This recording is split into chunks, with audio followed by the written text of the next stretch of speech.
La forêt se brisait sous de lourdes pattes, tandis que Draven Ashworth se frayait un chemin à travers les arbres. Ses sens s'étaient fixés sur une odeur qui ne devrait pas exister sur ces terres. Chaque alpha de sa meute connaissait la règle. Aucun étranger ne franchissait la frontière Ashworth sans permission. Et aucun Oméga ne se promenait librement sans une marque de propriété. Pourtant, elle était là, faible et sauvage. Elle s'enroulait à travers les pins comme la fumée d'un feu que personne n'avait allumé. Il ralentit sur la crête au-dessus de la rivière. Sa silhouette massive reprit la forme d'un homme alors que ses bottes touchaient la pierre humide. Ses yeux, vifs et dorés au clair de lune, balayaient la lisière des arbres. Quelque part, tout près, un cœur battait assez vite pour qu'on l'entende. Draven dirigeait la meute Ashworth depuis 6 ans, depuis la nuit où son père était mort. Il lui avait laissé une couronne bâtie sur la peur et l'ordre. Il avait déjà chassé des loups solitaires. Il avait ramené des déserteurs par le col. Et il avait fait des exemples de quiconque était assez fou pour tester sa patience. Mais cette odeur était différente. Elle ne sentait pas le défi. Elle sentait la survie. Il se déplaça à pas feutrés le long de la crête. Ses pas étaient silencieux malgré sa taille. La lune éclairait l'eau en contrebas d'un ruban d'argent. Et là, accroupie derrière une bûche tombée, se trouvait une femme. Elle était mince d'une manière qui parlait de faim, pas de faiblesse. Ses cheveux étaient sombres et emmêlés de feuilles. Ses vêtements étaient déchirés aux manches, montrant une peau marquée de vieilles cicatrices. Elle captait le clair de lune en d'étranges lignes pâles. Elle ne leva pas les yeux vers lui avec la peur qui l'attendait. Elle le regarda comme un animal piégé regarde un chasseur. Calculatrice, furieuse, et prête à se battre plutôt qu'à supplier. « Vous êtes sur les terres d'Ashworth, » dit Draven. Sa voix portait le grognement sourd qui faisait tomber les loups inférieurs à genoux. Les Omégas ne errent pas sans être réclamés. Pas ici. La femme se leva lentement, testant son équilibre sur les rochers glissants. « Je ne cherche pas à être réclamée, » dit-elle. Sa voix ne tremblait pas. « Je cherche à ce qu'on me laisse tranquille. » Draven faillit rire. Aucun Oméga ne lui parlait comme ça. Pas depuis qu'il avait pris le trône. Il s'approcha, s'attendant à ce qu'elle recule. Comme tous les autres Omégas avaient appris à le faire autour des alphas de son rang. Au lieu de cela, elle bomba le torse et tint bon. « Ce n'est pas comme ça que ça marche, » dit-il. « Vous viendrez avec moi, de gré ou de force. » Elle se jeta en avant qu'il n'ait fini sa phrase. Pas vers lui, mais à côté de lui, visant la lisière des arbres où les ombres étaient les plus épaisses. Draven l'attrapa par le poignet avant qu'elle n'ait fait 3 pas. La manche de sa chemise se déchira dans sa poigne. Ce qu'il vit le figea sur place. Son bras était couvert de vieilles cicatrices, des cicatrices délibérées. Elles étaient coupées selon des motifs trop précis pour être des accidents. Ce n'étaient pas des marques de griffes d'un combat, c'étaient des marques au fer, du genre utilisé il y a des générations, pour marquer un Oméga qui avait enfreint l'une des anciennes lois de la meute. Des lois si anciennes que la plupart des loups vivants aujourd'hui ne les avaient jamais vues appliquées. Draven n'en avait lu que dans les archives privées de son père. Celle-ci était enfermée dans le bureau où il n'entrait que rarement. La femme retira son bras, tirant le tissu déchiré sur les marques, comme si elle pouvait les cacher maintenant qu'il était trop tard. Ses yeux, grands et furieux un instant auparavant, contenaient maintenant quelque chose de plus proche de la terreur. « Quel est votre nom ?» demanda Draven. Sa voix était plus calme maintenant, mais non moins autoritaire. Elle ne dit rien. « Je vous ai posé une question. Ren, dit-elle finalement. Mais quelque chose dans sa façon de le dire lui fit penser que ce n'était peut-être pas toute la vérité. « Mon nom est Ren. » Draven l'étudia. Les cicatrices, la posture lasse, la façon dont son regard se tournait sans cesse vers les arbres, comme si elle planifiait encore une évasion, même maintenant. Chaque instinct lui disait de la ramener, de l'interroger correctement, de découvrir pourquoi un Oméga avec des marques d'une loi qu'il pensait abandonner depuis des décennies se cachait sur son territoire. Mais quelque chose d'autre s'agitait sous cet instinct, quelque chose pour lequel il n'avait pas encore de nom. « Vous venez avec moi », dit-il à nouveau. Et cette fois, il n'y avait aucune place pour la discussion dans son ton. La mâchoire de Ren se contracta. Elle jeta un coup d'œil à la rivière derrière elle, puis à la crête. Elle calculait les distances comme quelqu'un qui a passé beaucoup de temps à fuir. Il vit le moment où elle réalisa qu'il n'y avait plus d'issue. « Très bien, » dit-elle. « Mais vous n'aimerez pas ce que vous trouverez. »« Je n'aime déjà pas ça, » dit Draven. « C'est exactement pourquoi vous venez avec moi. » Il ne lâcha pas son poignet en la ramenant à travers les arbres. Mais il desserra sa prise, juste assez pour que ce ne soit plus une punition, seulement une précaution. Elle marchait à côté de lui en silence. Ses pieds nus se déplaçaient avec précaution sur les racines et les pierres, comme si elle avait appris il y a longtemps à ne pas faire de bruit. Le retour à la maison de la meute prit près d'une heure. Draven profita de ce temps pour l'étudier sans en avoir l'air. La ligne droite de sa colonne vertébrale, même lorsque l'épuisement pesait clairement sur elle. Les regards rapides et évaluateurs qu'elle jetait à chaque garde qu'il croisait. Comme si elle les comptait, apprenant leur position au cas où elle aurait besoin de fuir à nouveau. Ce n'était pas le comportement d'un oméga ordinaire. Les omégas ordinaires ne mémorisaient pas le nombre de gardes sur une route de patrouille. Ils ne marchaient pas comme des soldats. Quand ils atteignirent l'orée du territoire de la meute, les gardes à la porte se redressèrent à la vue de leur roi. Puis ils fixèrent ouvertement la femme à ses côtés. La nouvelle se répandrait en moins d'une heure. Draven Ashworth avait personnellement traqué et capturé un oméga non enregistré. Ce qui ne se répandrait pas encore, c'était ce qu'il avait vu sous sa manche. « Emmenez-la dans les quartiers des omégas », dit Draven, au garde le plus proche. C'était un homme aux larges épaules, nommé Colin, qui avait servi sous ses ordres depuis la prise de pouvoir. Postez quelqu'un devant sa porte. Elle ne doit pas partir avant que je ne le dise. Colin hocha la tête, bien que ses yeux s'attardèrent curieusement sur Wren. Puis il lui prit le bras, plus doucement que Draven ne s'y attendait. Wren ne résista pas. Elle jeta simplement un dernier regard à Draven, son expression illisible.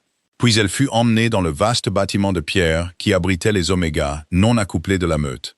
Draven resta dans la cour, longtemps après leur disparition à l'intérieur. L'image de ses cicatrices brûlait derrière ses yeux. Il avait déjà vu des blessures de combat, de punitions infligées sous l'Ancien Régime.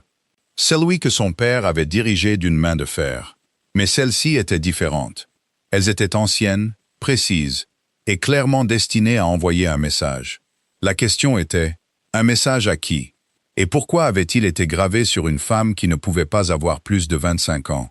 Il se tourna vers le hall principal, avec l'intention de consulter les anciennes archives que son père avait gardées sous clé. C'est alors que son second, un homme mince et vigilant nommé Holt, l'intercepta au bas des marches. « J'ai entendu dire que vous aviez ramené quelqu'un, » dit Holt. Son ton était soigneusement neutre, comme toujours quand il cachait son malaise derrière les bonnes manières. « Un oméga non enregistré. »« C'est exact, » dit Draven, en étudiant le visage de son ami. Holt avait été le conseiller de son père avant de servir le sien. Et si quelqu'un dans la meute pouvait reconnaître d'anciennes marques, ce serait lui. Vous devriez voir son bras avant de me poser d'autres questions. Quelque chose vacilla dans l'expression de Holt. C'était là, puis partit si vite que Draven faillit le manquer. Son bras, des cicatrices, dit Draven. Anciennes, délibérées, le genre qui signifiait quelque chose à l'époque où mon père appliquait encore les anciennes lois. Le visage de Holt devint soigneusement vide. Une immobilité que Draven avait appris au fil des ans à associer à la peur plutôt qu'au calme. « Je ne saurais rien à ce sujet, » dit Holt. « Ces lois ont été abandonnées avant que l'un de nous soit assez vieux pour les comprendre. C'est drôle, » dit Draven en le regardant attentivement, « parce que vous avez l'air de comprendre exactement de quoi je parle. » Holt soutint son regard un instant de plus que ce qui était confortable avant de détourner les yeux. « Je vais me renseigner, » dit-il finalement. « Voir ce que les membres plus âgés du Conseil se souviennent. Ce n'est probablement rien. Une vieille superstition poussée trop loin par celui qui l'a blessé. « Faites-le, » dit Draven, bien qu'il ne crût pas une seconde que Holt ne savait rien. Il regarda son conseiller s'éloigner avec plus d'urgence dans sa démarche que la conversation n'aurait dû le justifier.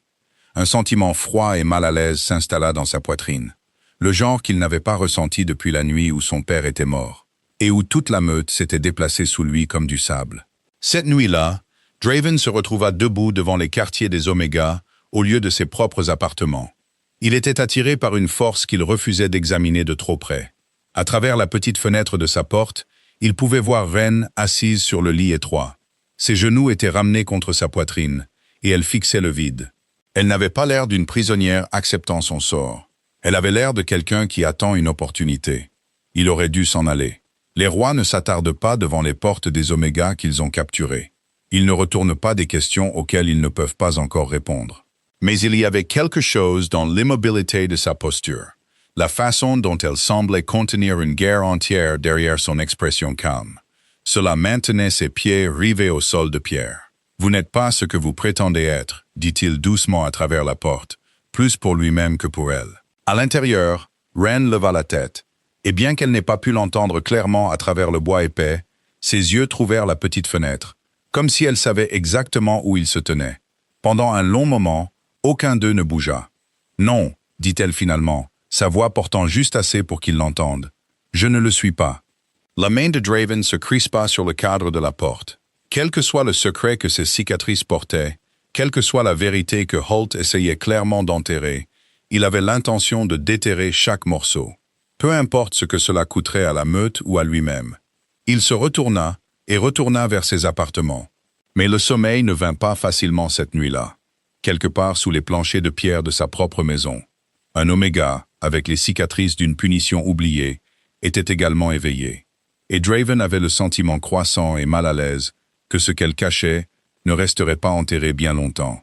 Au matin, toute la meute saurait que leur roi avait fait entrer un étranger par les portes.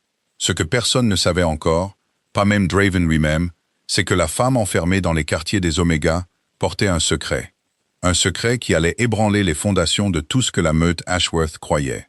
Sur sa propre histoire et sur le roi qui la dirigeait. La chasse était terminée. La véritable histoire ne faisait que commencer. La lumière du matin filtrait par la fenêtre étroite des quartiers des Oméga. Mais Wren n'avait pas dormi. Elle était assise exactement là où elle était la nuit précédente. Elle écoutait les bruits d'une meute qui s'éveillait autour d'elle. Des pas sur la pierre, des voix s'appelant pour se saluer le matin. L'aboiement lointain d'un commandement quelque part près du terrain d'entraînement. Rien de tout cela n'était familier. Et pourtant, d'une certaine manière, tout l'était. La porte s'ouvrit sans avertissement, et Draven entra. Il remplit la petite pièce d'une présence qui semblait trop grande pour l'espace. Il avait changé par rapport à la nuit précédente. Il était maintenant vêtu d'un manteau sombre qui marquait son rang. Mais ses yeux avaient la même intensité qu'au bord de la rivière. « Vous n'avez pas fui », dit-il en l'étudiant. « Il n'y avait nulle part où fuir », répondit Wren d'un ton égal. « Votre garde est resté devant ma porte toute la nuit. Je pouvais l'entendre respirer. » Un léger regard, presque approbateur, traversa le visage de Draven avant qu'il ne se reprenne. « Intelligent », dit-il. « La plupart des Oméga paniquent pendant leur première nuit en captivité. Vous n'avez pas paniqué.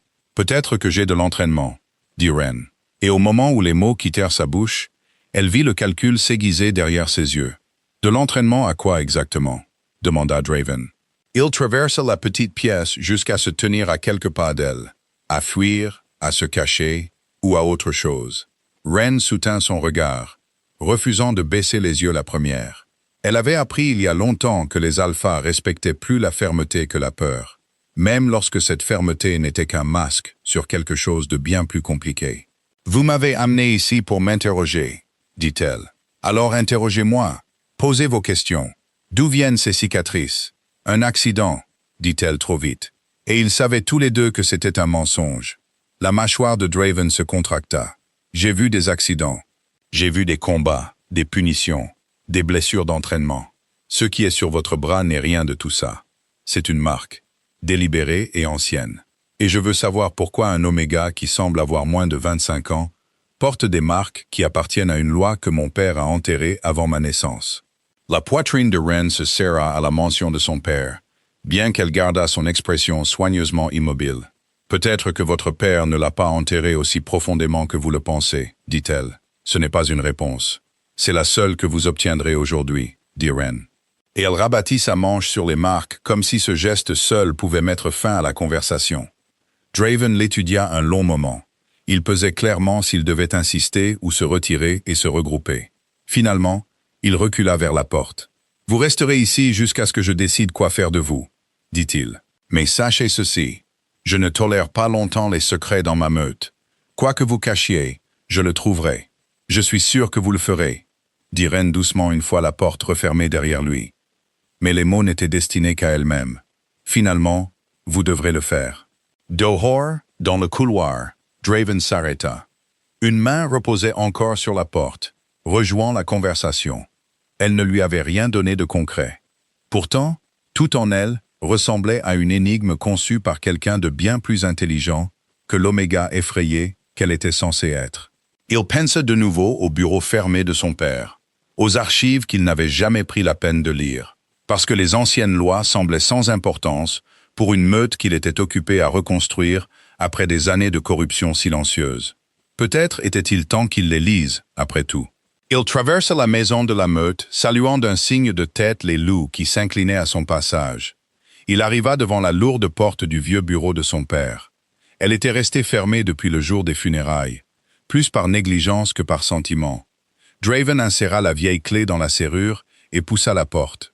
La poussière s'éleva dans la pâle lumière du matin.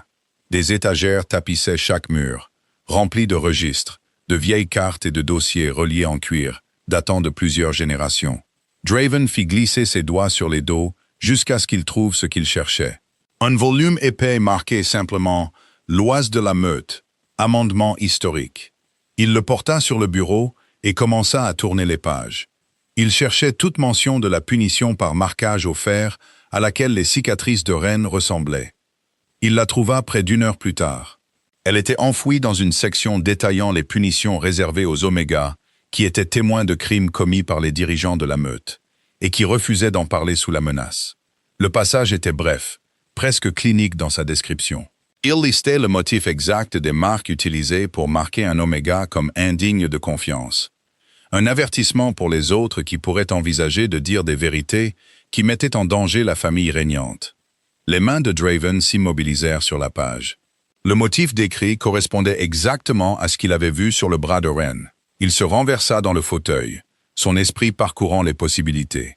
Si Rennes avait été marquée en vertu de cette loi, cela signifiait qu'elle avait été témoin de quelque chose que les dirigeants de la meute de l'époque voulaient enterrer. Quelque chose d'assez dangereux pour que le silence lui soit imposé par la douleur et l'exil. Mais la loi n'avait pas été appliquée depuis des décennies, pas depuis bien avant que son père ne prenne le trône, sauf si elle avait été utilisée plus récemment que quiconque ne l'admettait. Un coup à la porte interrompit ses pensées, et Holt entra sans attendre la permission. Son expression était tendue par une inquiétude à peine dissimulée. « J'ai entendu dire que vous vous renseignez sur les lois de marquage, » dit Holt en fermant la porte derrière lui. « Vous avez bien entendu, » dit Draven, observant attentivement son conseiller. « Il semble que le motif sur le bras de notre nouvel invité corresponde à la punition réservée aux Oméga qui ont été témoins de crimes commis par les dirigeants de la meute. Je veux savoir qui a ordonné un tel marquage au cours des dernières décennies. » Le visage de Holt pâlit, bien qu'il essayât de garder sa voix stable. « Cette loi a été abandonnée avant même que votre père ne prenne le trône. Il n'y a aucune trace de son utilisation depuis. Alors expliquez-moi pourquoi les marques sur son bras sont si précises, » insista Draven. « Expliquez-moi pourquoi vous avez pâli dès que j'ai mentionné les cicatrices hier, et pourquoi vous êtes ici en ce moment, avec l'air d'un homme pris en flagrant délit de mensonge. »« Je ne vous mens pas, » dit Holt, bien que sa voix vacilla juste assez pour trahir le contraire.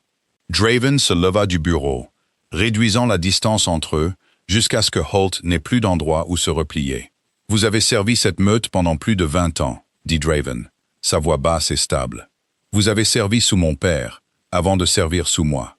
S'il y a quelque chose que vous savez sur la façon dont cette loi a été utilisée et contre qui, j'attends que vous me le disiez maintenant, avant que je ne le découvre par moi-même. Et souvenez-vous que vous avez eu toutes les chances d'être honnête. » La gorge de Holt se serra tandis qu'il déglutissait. Ses yeux se tournèrent vers la porte comme s'il cherchait une issue qui n'existait pas. « Il y avait des choses que votre père gérait discrètement, » admit-il finalement. « Des affaires qu'il ne voulait pas porter devant le conseil plénier. On ne me disait pas toujours les détails. Mais vous saviez que quelque chose s'était passé. Je savais qu'il y avait des rumeurs, » dit Holt à contre-cœur. « Il y a des années, à propos d'un Oméga, qui avait vu quelque chose qu'elle n'aurait pas dû. Pendant les troubles avant que votre père ne prenne le contrôle total de la meute. Je n'ai jamais appris son nom. Je n'ai jamais demandé. Ce n'était pas ma place.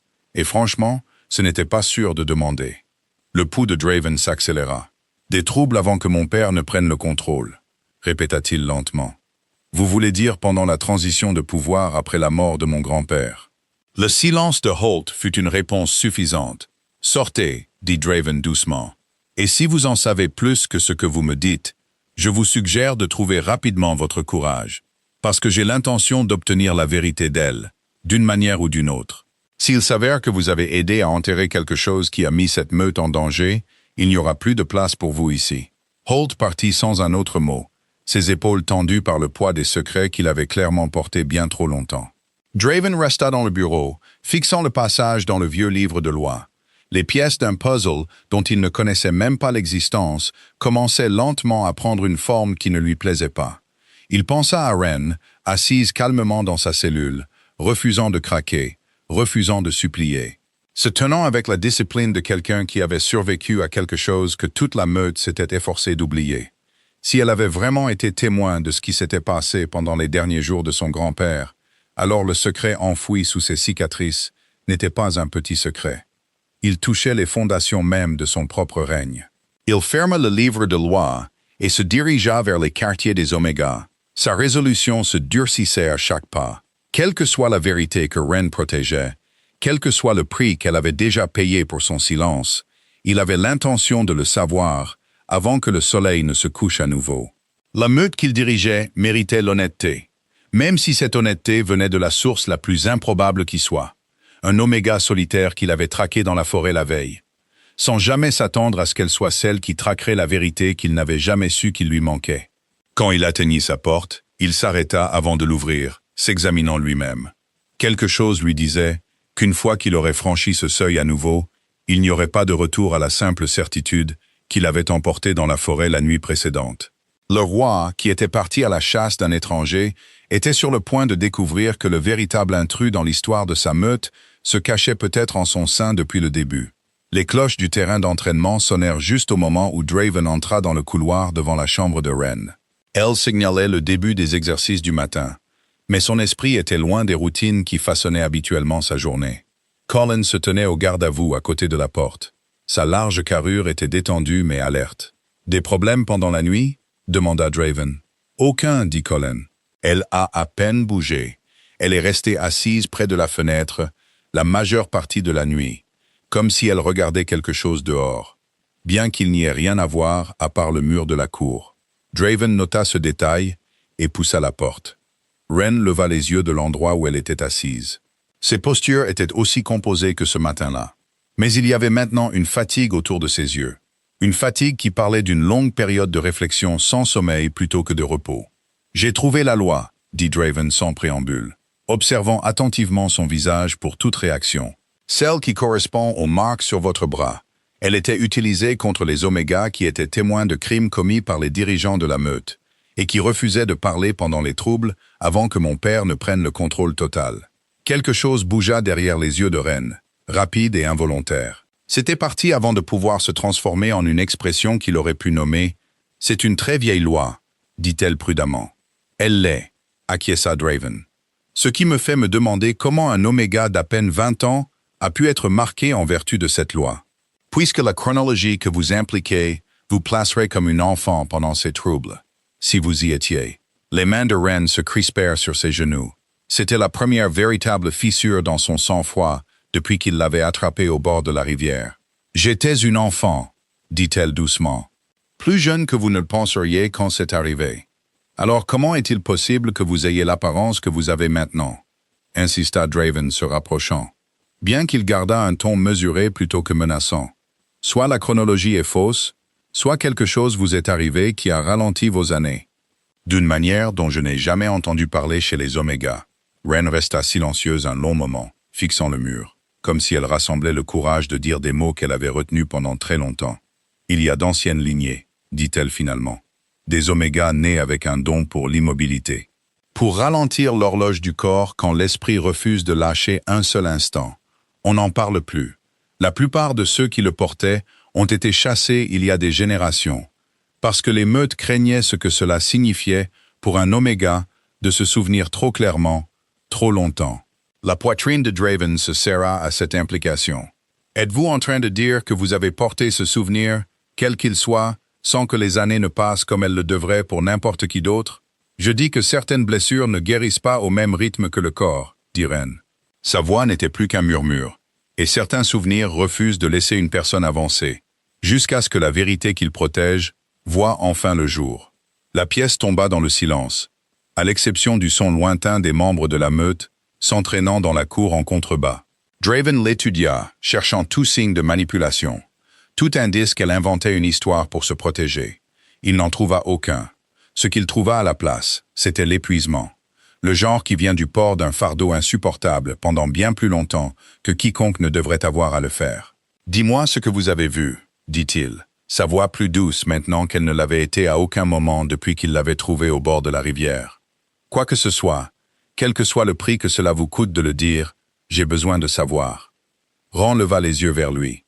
Et pour la première fois depuis le début de leur rencontre, quelque chose comme de l'espoir vacilla derrière son expression gardée. Il fut rapidement étouffé avant de pouvoir prendre racine. « Vous ne comprenez pas ce que vous demandez, » dit-elle. « Les gens qui m'ont marqué n'étaient pas des étrangers à votre meute. Ils étaient de votre propre sang. Et si je vous dis ce que j'ai vu, ce ne sera pas seulement mon secret qui sera révélé. Ce sera tout ce que vous croyez sur le trône, sur lequel vous êtes assis. » La mâchoire de Draven se contracta. Mais il ne recula pas. « J'ai passé 6 ans à diriger une meute bâtie sur des fondations que je n'ai jamais remises en question, » dit-il. « Si ces fondations sont pourries, j'ai besoin de le savoir maintenant, avant qu'elles ne s'effondrent sous nous tous, sans avertissement. » Ren l'étudia un long moment, comme si elle essayait de mesurer si l'homme qui se tenait devant elle était vraiment prêt pour ce qu'elle portait. Ou s'il n'était qu'une autre version des hommes qui l'avaient réduite au silence la première fois. Quelque chose dans ses yeux a dû la convaincre. Une lueur de sincérité que toutes ces années de prudence l'avaient entraînée à reconnaître. « Pas ici, » dit-elle finalement. « Pas là où les murs ont des oreilles et où la mauvaise personne pourrait écouter. Si je dois vous dire la vérité, j'ai besoin de savoir qu'elle sera réellement entendue. Pas enterrée à nouveau avant le coucher du soleil. » Draven considéra sa demande. Il pesait le risque de faire confiance à un Oméga qu'il avait capturé à peine un jour plus tôt. Contre la certitude croissante qu'elle détenait des réponses dont toute sa meute avait désespérément besoin. « Il y a un endroit, » dit-il finalement. « Une vieille tour de guet à la lisière nord du territoire. Peu de loups y patrouillent encore. Si vous êtes prête à marcher jusque-là avec moi, nous pourrons parler librement. » Ren hocha lentement la tête. « J'irai, » dit-elle. « Mais vous devez savoir qu'une fois que je commencerai à parler, il n'y aura pas de retour en arrière. Tout ce qui suivra sera à vous de porter. De la même manière que ça a été à moi de le porter toutes ces années. »« Je comprends, » dit Draven. Bien que même en prononçant ces mots, il soupçonnait qu'il ne comprenait pas encore tout le poids de ce à quoi il consentait. Ils quittèrent les quartiers des Omégas ensemble cet après-midi-là. Draven informa seulement Colin qu'il emmenait la prisonnière pour un interrogatoire en dehors des terrains principaux. Une décision qui suscita un regard curieux mais aucune objection. La marche jusqu'à la tour de guet du Nord prit la meilleure partie d'1 heure. Ils serpentèrent à travers des sentiers tranquilles que peu de membres de la meute empruntaient depuis que la frontière avait été sécurisée des années plus tôt. En chemin, Ren dit peu de choses, mais Draven remarqua la façon dont ses yeux suivaient chaque mouvement dans les arbres, chaque appel lointain d'un oiseau. Comme si elle cataloguait le terrain par vieille habitude plutôt que par nécessité présente. Cela confirma ce qu'il avait déjà soupçonné. Quel que soit l'entraînement qui l'avait façonné, il allait bien au-delà du simple instinct de survie. Vous vous déplacez comme quelqu'un à qui on a appris à tout remarquer, observa Draven alors qu'il montait les marches de pierre usées de la vieille tour. J'ai appris par nécessité, répondit Ren. Quand on passe la majeure partie de sa vie à fuir, on apprend à voir le danger avant qu'il ne vous voie.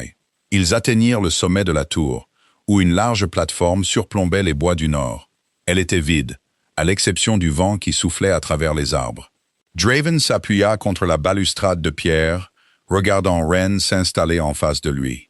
Son expression perdit enfin une partie du contrôle prudent qu'elle avait maintenu depuis le moment où il l'avait trouvée. « Commencez par le début, » dit-il doucement. Ren ferma les yeux un instant, comme si elle se préparait à affronter un souvenir qu'elle avait passé des années à essayer de ne pas revivre. Quand elle les rouvrit, sa voix était stable, bien que teintée d'un chagrin ancien et non résolu. « J'avais 6 ans, » commença-t-elle. « Je vivais dans cette meute, dans une petite maison près des champs de l'Est avec ma mère. Elle était guérisseuse pour les anciens de la meute. Une nuit, ma mère a été appelée pour soigner une blessure à l'ancienne salle du conseil. Et elle m'a emmené avec elle parce qu'il n'y avait personne d'autre pour me garder. J'étais censé attendre dehors dans le couloir pendant qu'elle travaillait. » Draven reste silencieux, la laissant continuer à son propre rythme. « Je n'ai pas attendu, » dit Ren. « J'étais curieuse, comme le sont les enfants, et je me suis aventurée plus loin que je n'aurais dû, vers les appartements privés où les anciens de la meute tenaient leurs réunions à huis clos. C'est là que je les ai vus. Les conseillers les plus fiables de votre grand-père, réunis autour d'une table. Ils se disputaient à voix basse à propos d'une décision qui avait déjà été prise, à propos de l'élimination de quelqu'un qui se mettait en travers de la succession qu'il voulait. La poitrine de Draven se serra. « Éliminer quelqu'un. Je veux dire un meurtre », dit Wren. Le mot atterrit lourdement dans l'air calme de la tour. Je les ai regardés le planifier calmement, comme si ce n'était rien de plus qu'une question d'organisation. Et quand l'un d'eux m'a remarqué dans l'embrasure de la porte, tout s'est passé très vite après ça. Le vent se leva autour d'eux, faisant bruisser les arbres en contrebas. Mais aucun d'eux ne bougea, pris dans le poids d'une vérité qui avait attendu des décennies pour être enfin dite à voix haute. Ils ne pouvaient pas tuer une enfant sans attirer l'attention, continua Wren, sa voix se serrant de douleur ancienne. Alors, ils ont fait la meilleure chose suivante. Ils m'ont marqué en vertu de l'ancienne loi. Ils m'ont marqué comme indigne de confiance. Et ils m'ont chassé avant que je puisse jamais dire à quiconque ce que j'avais vu. On a dit à ma mère que je m'étais enfui. Elle a passé des années à chercher une fille qu'elle croyait l'avoir abandonnée, sans jamais connaître la vérité. Les mains de Draven se crispèrent en poing contre la balustrade de pierre. La colère montait dans sa poitrine, mais il se força à rester immobile, à la laisser finir. « Qui était-il » demanda-t-il doucement. « Les conseillers que vous avez vus. » Wren le regarda fixement. « C'est la partie que vous n'êtes pas encore prêt à entendre, » dit-elle. « Parce que l'un d'eux est toujours bien vivant, toujours très proche de vous, et il siège toujours à votre conseil, comme si rien de tout cela ne s'était jamais produit. » La révélation flotta dans l'air entre eux, plus lourde que tout ce que Draven s'attendait à emporter de cette conversation. Il pensa immédiatement à Holt, au regard pâle et évasif sur le visage de son conseiller lorsque la loi sur le marquage avait été mentionnée pour la première fois, à l'aveu murmuré qu'il avait su quelque chose sans jamais demander de détails. « Holt !» dit Draven doucement, plus pour lui-même que pour elle. Wren ne confirma ni ne nia explicitement, mais la lueur dans ses yeux lui dit tout ce qu'il avait besoin de savoir. « Il y a plus, dit-elle doucement, plus que le simple plan que j'ai entendu. Mais si je vous dis tout d'un coup, vous ne me croirez pas, pas entièrement. Pas comme vous aurez besoin de le croire le moment venu d'agir. Pour l'instant, sachez ceci. L'homme en qui vous avez le plus confiance dans cette meute a aidé à enterrer une vérité qui pourrait défaire tout ce que vous pensez savoir sur la façon dont votre père est arrivé au pouvoir. » Draven regarda les bois qui s'assombrissaient, le vent portant l'odeur de la pluie de quelque part au-delà de l'horizon. Et pour la première fois depuis qu'il avait pris le trône, il sentit le sol sous ses pieds bouger d'une manière qu'il ne pouvait ignorer. La pluie commença à tomber avant que Draven et Wren ne reviennent de la tour de guet du nord. Une bruine froide et continue qui trempa leurs vêtements et correspondait à l'humeur sombre qui s'installait sur eux deux. Aucun ne parla beaucoup sur le chemin du retour. Le poids de ce qui avait été révélé pesait plus lourd à chaque pas qui les rapprochait de la maison de la meute. Quand ils atteignirent les quartiers des Omégas, Draven s'arrêta à la porte. Il étudia le visage de Wren une dernière fois avant qu'elle ne disparaisse à l'intérieur. « Vous avez dit qu'il y avait plus, » dit-il doucement. « Plus que ce que vous m'avez déjà dit. Il y en a, » dit Wren. « Mais une partie n'est pas sûre à dire à l'intérieur de ces murs. Pas tant que vous ne saurez pas en qui vous pouvez avoir confiance. » « Je fais confiance à très peu de gens, » admit Draven. « Après ce que vous m'avez dit, j'en fais encore moins confiance. » Wren lui fit un petit signe de tête fatigué avant d'entrer. Elle laissa Draven seul dans le couloir avec des pensées qui refusaient de se calmer. Il retourna dans ses propres appartements cette nuit-là, mais le sommeil se révéla impossible. Son esprit tournait sans cesse autour de l'image du visage pâle et évasif de Holt, et du poids insupportable d'une vérité qui pourrait déchirer sa meute si elle était mal gérée. Au matin, Draven avait pris une décision. Il convoquerait une réunion privée du conseil. Pas l'assemblée plénière, mais le cercle plus restreint des conseillers qui avaient servi le plus près de son père. Le prétexte serait de discuter des horaires de patrouille frontalière. Mais son véritable but était d'observer plus attentivement le comportement de Holt dans des circonstances contrôlées. La salle du conseil se remplit lentement ce matin-là. Des visages familiers prirent place autour de la longue table en bois qui avait servi les dirigeants de la meute pendant des générations.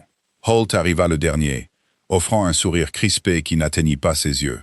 Il prit sa place habituelle à la droite de Draven. « Je voulais discuter de quelque chose en dehors de l'ordre du jour habituel, » commença Draven, observant attentivement la salle. L'Oméga que j'ai ramené de la forêt. J'ai appris des détails troublants sur l'histoire derrière ces cicatrices. Une vague de malaise traversa plusieurs des membres les plus âgés du conseil. Mais personne ne fut plus visible que Holt, dont la main se crispa presque imperceptiblement sur le bord de la table. « Avec respect », dit un loup plus âgé nommé Garrick. C'était l'un des rares conseillers qui avait servi depuis l'époque du grand-père de Draven. Fouiller dans de vieilles lois de marquage semble être une distraction inutile. La Meute a des affaires plus pressantes, des différends frontaliers, des négociations commerciales avec les territoires voisins. « Je ne suis pas d'accord », dit Draven d'un ton égal. « Si un Oméga a été marqué et exilé, en vertu d'une loi destinée à faire taire les témoins de crimes de dirigeants, je considère cela comme une affaire pressante. Surtout si la vérité qu'elle porte implique ce même conseil. » La salle devint complètement silencieuse. Le visage de Garrick pâlit légèrement, bien qu'il se reprit rapidement, reprenant une neutralité de circonstance. Holt, cependant, ne parvint pas tout à fait à la même contenance. Ses yeux se tournèrent brièvement vers la porte, comme s'il calculait une sortie qui n'existait pas. « Vous suggérez que l'un de nous a été impliqué dans quelque chose de criminel, » dit Garrick prudemment. « C'est une accusation grave, mon roi, surtout sans preuve. »« Je n'ai encore accusé personne, » dit Draven, sa voix trompeusement calme. « J'informe simplement ce conseil que j'ai l'intention d'enquêter sur l'affaire de manière approfondie, et j'attends une coopération totale de toutes les personnes présentes. » La réunion se poursuivit pendant une autre heure, couvrant des questions de routine, avec une tension qui n'existait pas avant l'annonce de Draven. Quand le conseil se dispersa finalement, Draven s'arrangea pour rattraper Holt avant qu'il ne puisse s'éclipser. « Marchez avec moi, » dit Draven. Et bien que cela ait été formulé comme une demande, ils comprirent tous les deux que c'était tout sauf ça. Ils marchèrent en silence dans les couloirs de la maison de la Meute, jusqu'à une alcôve tranquille, surplombant les terrains d'entraînement. C'était assez loin des oreilles indiscrètes pour parler librement. « Vous avez évité une réponse directe depuis que j'ai mentionné ces cicatrices pour la première fois, » dit Draven finalement. « Je veux savoir pourquoi. » Le sang-froid de Holt se fissura enfin légèrement. Ses épaules s'affaissèrent sous un poids qu'il avait clairement porté bien trop longtemps. « Parce que certaines vérités sont dangereuses, Draven, » dit-il doucement, utilisant le prénom du roi pour la première fois depuis des années. Un lapsus qui trahissait à quel point il était vraiment troublé. Parce que certaines vérités, une fois dites, ne peuvent être reprises. Et les dommages qu'elles causent se propagent plus loin que quiconque ne l'entend. « Étiez-vous impliqué ?» demanda Draven directement, sa voix basse mais inébranlable. « Dans ce qui est arrivé à cet enfant il y a toutes ces années. » Les yeux de Holt se fermèrent brièvement, comme s'il se préparait à un coup. « J'étais jeune, » dit-il finalement. À peine plus qu'un louveteau moi-même. Je servais comme assistant du conseil pendant une période de chaos.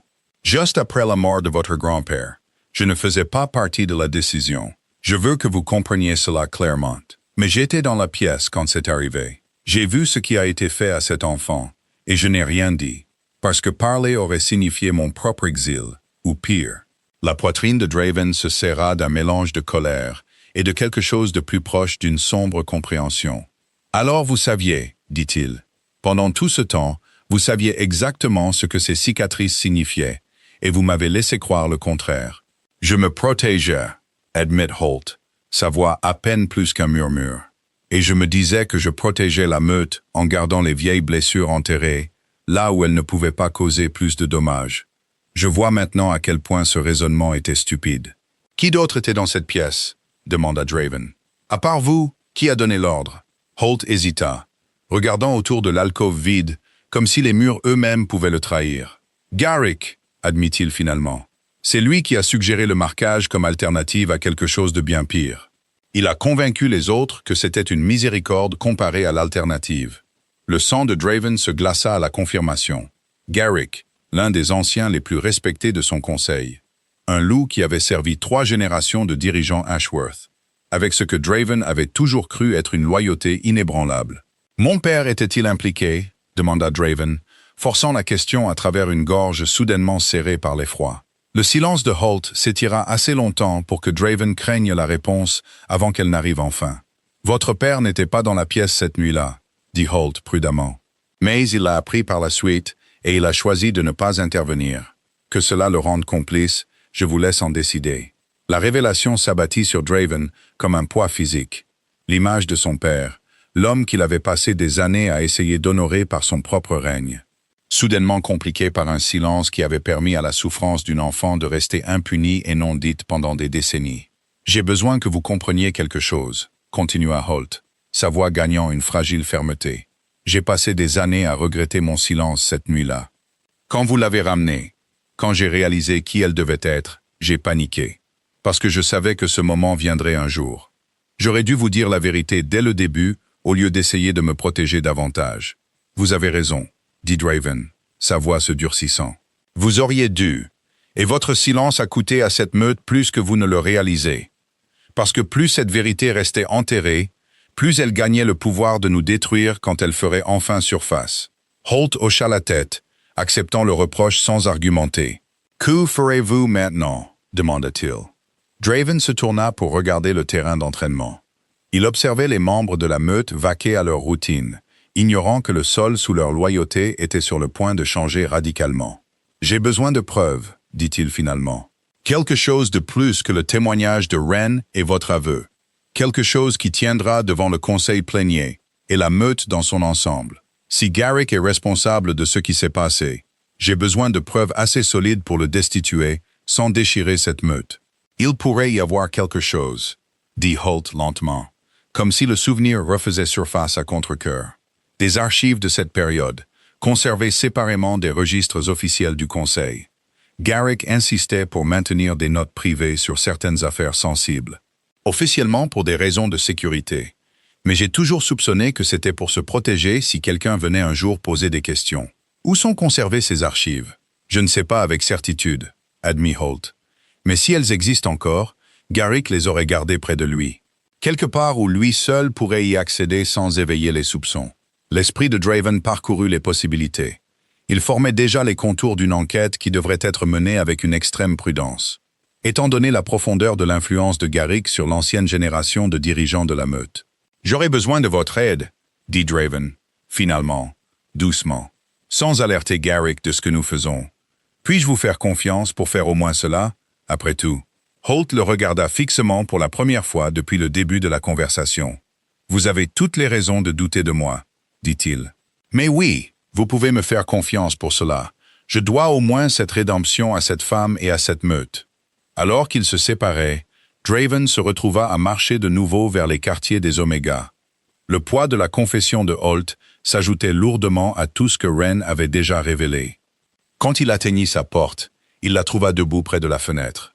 Elle regardait la pluie qui continuait de tomber régulièrement depuis la veille au soir. « Vous avez l'air troublé », observa Wren en entrant. « Holt a confirmé une partie de ce que vous m'avez dit, » dit Draven. « Ce n'est pas lui qui a donné l'ordre, mais il était là. Il a nommé le loup responsable. » L'expression de Wren s'aiguisa d'un intérêt prudent. « Garrick » dit-elle doucement avant qu'il ne puisse prononcer le nom lui-même. Les sourcils de Draven se haussèrent légèrement. « Vous vous souveniez de lui? J'ai passé des années à me souvenir de chaque visage dans cette pièce, » dit Wren, sa voix se durcissant d'une colère ancienne et soigneusement contrôlée. « C'est la seule chose qu'ils n'ont pas pu me prendre, peu importe la profondeur avec laquelle ils ont gravé ces marques. Nous avons besoin de preuves, » dit Draven. Quelque chose d'assez concret pour être présenté au conseil plénier. Holt pense que Garrick a peut-être conservé des archives privées de cette époque. Wren réfléchit un long moment avant de hocher lentement la tête. Si de telles archives existent, dit-elle, je saurais peut-être par où commencer à chercher. Je me souviens de plus de choses sur cette nuit que ce que je vous ai dit jusqu'à présent, y compris où Garrick a disparu par la suite, quand il pensait que personne ne regardait. Draven l'étudia. Un espoir prudent commençant à se former malgré les sombres circonstances qui l'entouraient. « Alors il semble, dit-il, que nous ayons encore beaucoup de travail devant nous avant que cette vérité ne puisse enfin voir le jour. Elle a été niée bien trop longtemps. » La nouvelle de la réunion privée du Conseil se répandit rapidement dans la maison de la meute. Malgré les efforts de Draven pour contenir les détails, le soir venu, des chuchotements avaient déjà commencé à circuler parmi les rangs inférieurs. Des rumeurs de tension entre le roi et ses plus anciens conseillers, bien que personne en dehors du cercle immédiat ne comprenne la véritable cause. Garrick, pour sa part, sembla sentir immédiatement le changement d'atmosphère. Il demanda une audience avec Draven le lendemain matin. Il arriva avec une expression composée qui masquait mal la lassitude dans ses yeux. « Vous souhaitez me voir, mon roi? Demande Garrick, s'installant dans le fauteuil en face du bureau de Draven avec une aisance étudiée. Je voulais discuter de l'oméga que j'ai ramené de la forêt, dit Draven, observant attentivement la réaction de Garrick. Je crois comprendre que vous avez une certaine histoire avec les affaires de cette période, autour du décès de mon grand-père. L'expression de Garrick resta soigneusement neutre, bien qu'une légère tension apparût autour de ses yeux. C'était une période difficile pour cette meute, dit-il. De nombreuses décisions ont été prises sous pression. Des décisions dont je ne suis pas certain qu'il soit bénéfique de les revisiter maintenant, tant d'années plus tard. Je ne suis pas d'accord, dit Draven. Surtout si ces décisions impliquaient de réduire au silence une enfant qui a été témoin de quelque chose qu'elle n'aurait pas dû. Le silence qui suivit s'étira inconfortablement longtemps. Le sang-froid de Garrick commençait enfin à se fissurer sous la surface. « Je ne sais pas ce qu'on vous a dit, dit-il prudemment, mais je vous mettrai en garde contre le fait de faire confiance à la parole d'une étrangère plutôt qu'à la loyauté de ceux qui ont servi cette meute pendant des générations. Je ne fais pas confiance aveuglément, dit Draven. J'enquête de manière approfondie. C'est exactement pourquoi j'ai convoqué cette réunion. Je veux vous donner l'occasion d'expliquer votre version des faits avant que cette affaire n'aille plus loin. » Garrick l'étudia un long moment, pesant clairement ses options. « Il n'y a rien à expliquer, dit-il finalement. Quoi que cet oméga vous ait dit, c'est clairement une tentative de manipuler sa voix vers vos faveurs. Peut-être même vers une revendication qui lui accorderait statut et protection au sein de cette meute. Je serais prudent de ne pas tomber dans un stratagème aussi évident. » La mâchoire de Draven se contracta à cette insinuation, bien qu'il gardât son expression soigneusement contrôlée. « C'est une théorie intéressante, dit-il, surtout si l'on considère qu'elle ne m'a rien demandé.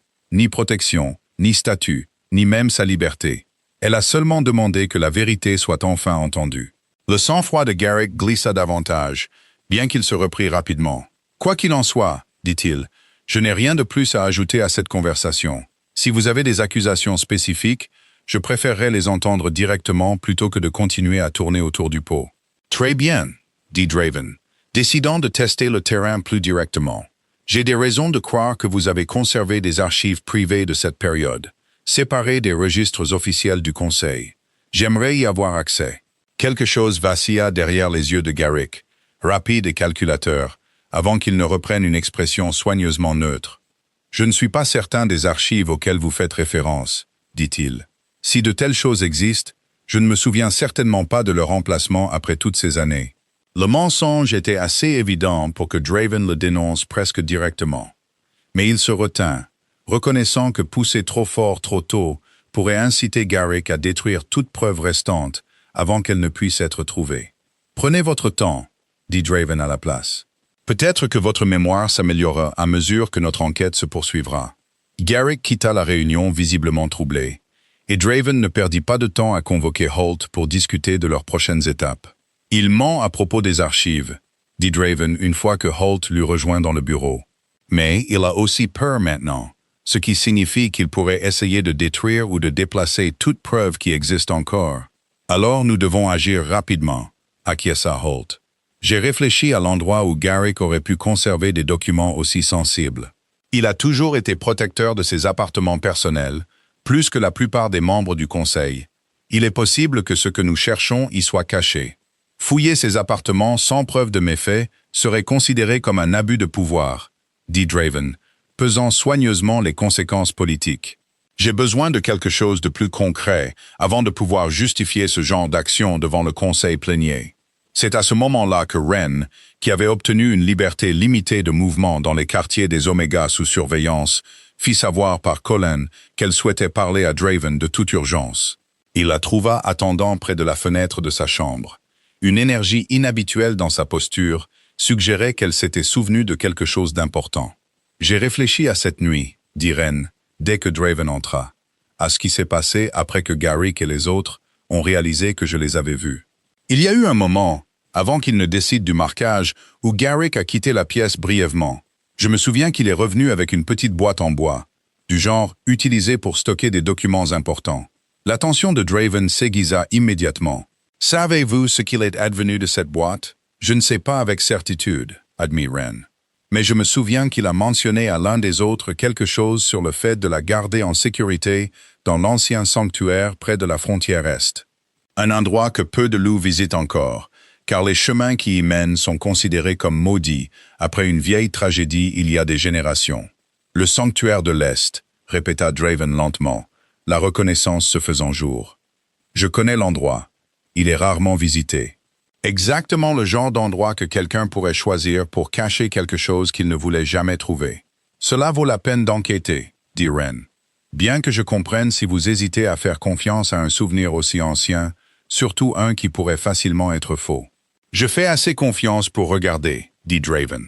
Surtout vu comment la réaction de Garrick a confirmé qu'il y a quelque chose qui vaut la peine d'être trouvé. Ce soir-là, Draven rassembla un petit groupe de confiance. Holt, Colin et 2 autres gardes dont il n'avait jamais eu de raison de douter de la loyauté. Ils firent le voyage jusqu'au sanctuaire de l'Est à la faveur de l'obscurité. Ils espéraient éviter d'attirer l'attention de Garrick avant d'avoir eu la chance de fouiller la zone à fond. Le sanctuaire lui-même n'était guère plus qu'une structure de pierre en ruine, à moitié engloutie par une végétation envahissante. Son but originel était perdu pour la plupart des membres actuels de la meute. Le groupe de Draven fouilla soigneusement les ruines, cherchant des compartiments cachés ou de la terre remuée qui pourrait indiquer une cache récente. C'est Colin qui la trouva finalement. Une pierre lâche près de la base de l'autel du sanctuaire qui céda pour révéler un petit espace creux en dessous. À l'intérieur, soigneusement enveloppée dans un tissu huilé pour la protéger de l'humidité, se trouvait une boîte en bois correspondant exactement à la description de Ren. Les mains de Draven tremblèrent légèrement alors qu'il sortait la boîte. Il sentait le poids de décennies enfin à sa portée. Il l'ouvrit avec précaution, révélant une pile de papier vieilli, de lettres, et ce qui semblait être un registre privé rempli de l'écriture distinctive de Garrick. « C'est ça !» souffla Holt, regardant par-dessus l'épaule de Draven les documents. « C'est exactement ce que nous cherchions. » Draven feuilleta les pages à la lueur de la lanterne, son estomac se nouant à mesure que les détails se dévoilaient devant lui. Le registre contenait des archives explicites de la conspiration contre son grand-père. Des plans détaillés discutés entre les membres du conseil présents cette nuit-là, y compris la confirmation du rôle central de Garrick dans l'orchestration non seulement du marquage d'une enfant témoin, mais aussi du crime originel qu'elle avait été forcée de taire pour le protéger. Plus accablant encore, une lettre adressée au père de Draven peu après qu'il ait accédé au trône contenait une reconnaissance claire de ce qui s'était passé, ainsi qu'un accord implicite pour garder l'affaire enterrée en échange de la loyauté et du soutien continu de Garrick pendant la transition de pouvoir. « Cela confirme tout », dit Draven doucement, sa voix tendue par une fureur contenue. « Mon père savait. Il ne l'a pas ordonné, mais il savait. Et il a choisi le silence plutôt que la justice, comme vous l'avez dit. » Holt resta silencieux, comprenant le poids de ce que cette découverte signifiait. Pas seulement pour Garrick, mais pour la façon dont la meute devrait éventuellement se réconcilier avec la vérité sur son précédent roi. « Que se passe-t-il maintenant » demanda Colin prudemment, sentant la gravité du moment. « Maintenant » dit Draven, en remballant soigneusement les documents dans leur tissu protecteur. « Nous présentons cela devant le conseil plénier, et nous laissons la vérité faire enfin ce qu'elle aurait dû faire il y a des décennies. » Alors qu'il retournait vers la maison de la meute sous le couvert de la nuit, les pensées de Draven revenaient sans cesse à Ren, au fardeau impossible qu'elle avait porté seule pendant tant d'années, et au courage qu'il lui avait fallu pour enfin dire la vérité à un roi qui aurait pu tout aussi bien la punir pour cela, plutôt que de chercher justice en son nom. Quoi qu'il arrive ensuite, quel que soit le chaos que cette révélation apporterait à sa meute, Draven savait qu'il n'y avait plus de retour en arrière possible. L'épreuve était entre ses mains, et le règlement de compte que les cicatrices de Ren avaient promis était enfin, inévitablement, proche. Draven retourna à la maison de la meute juste avant l'aube. La boîte en bois contenant le registre privé de Garrick était enfermée en toute sécurité dans son bureau. Elle était maintenant gardée par 2 loups en qui il avait une confiance absolue. L'épuisement le tiraillait, mais le sommeil semblait impossible. Avec le poids de ce qu'il avait découvert pesant sur chaque pensée, il se retrouva une fois de plus devant les quartiers des Oméga. Il avait besoin de voir Ren avant d'affronter toutes les implications de ce qui l'attendait. Elle était réveillée quand il entra, comme si elle avait senti l'importance de son absence pendant la nuit. « Vous avez trouvé quelque chose » dit-elle, lisant la réponse dans son expression avant qu'il ne puisse parler. « Nous avons tout trouvé, » dit Draven, s'asseyant lourdement dans le fauteuil près de sa fenêtre. « Un registre, des lettres, assez de preuves pour confirmer chaque mot que vous m'avez dit, et plus encore.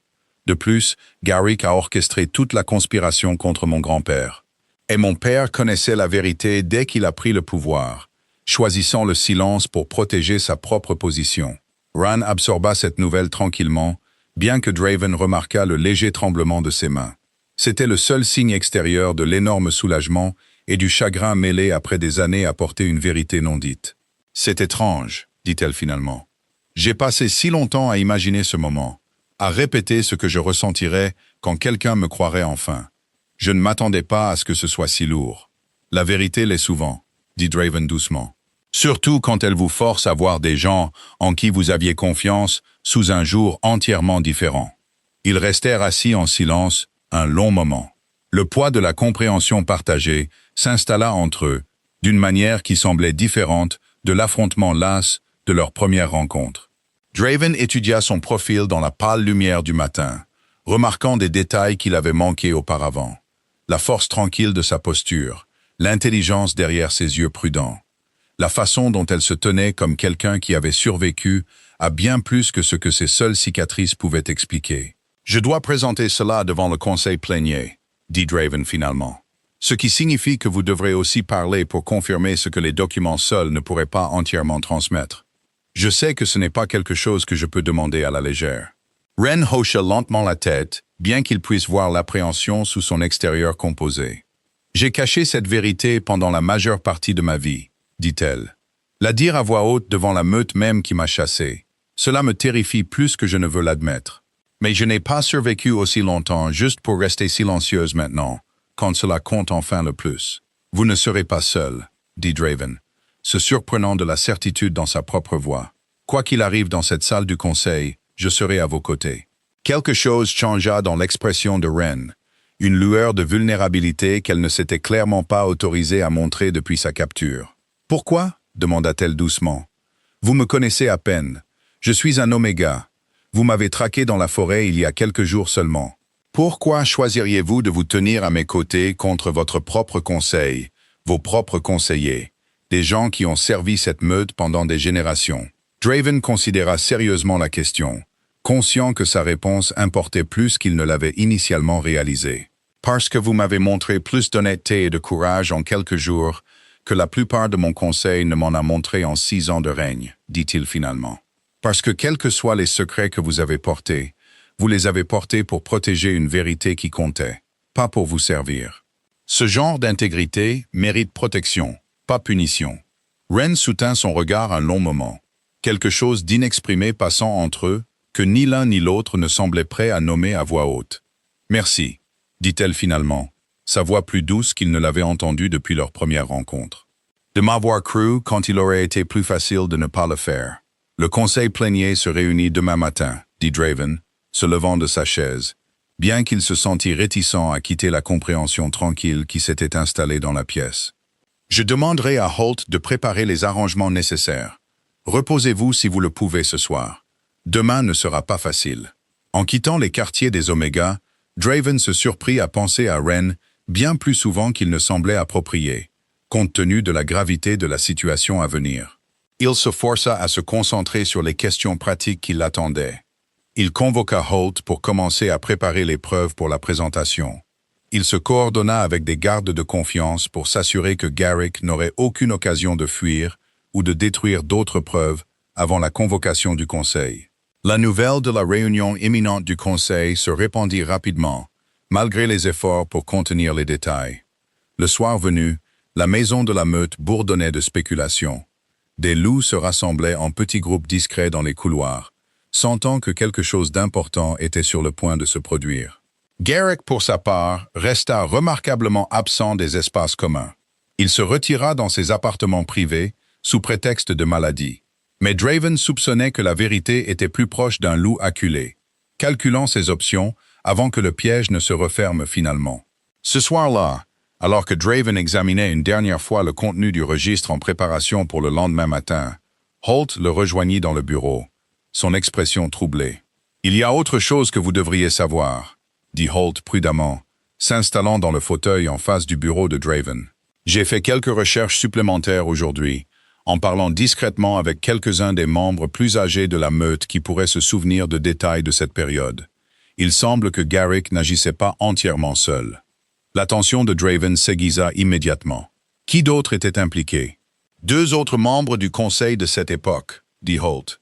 Tous 2 sont décédés depuis, mais leur famille reste influente au sein de la meute, particulièrement parmi certaines factions qui ont encore une influence considérable sur l'opinion de la meute. Si cela devient public, cela n'impliquera pas seulement Garrick. Cela remettra en question la légitimité de plusieurs lignées respectées au sein de notre hiérarchie.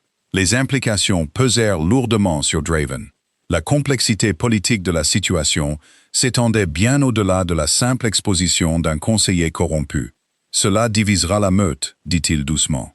Peu importe avec quelle prudence je gère la révélation. C'est possible, acquiesça Holt.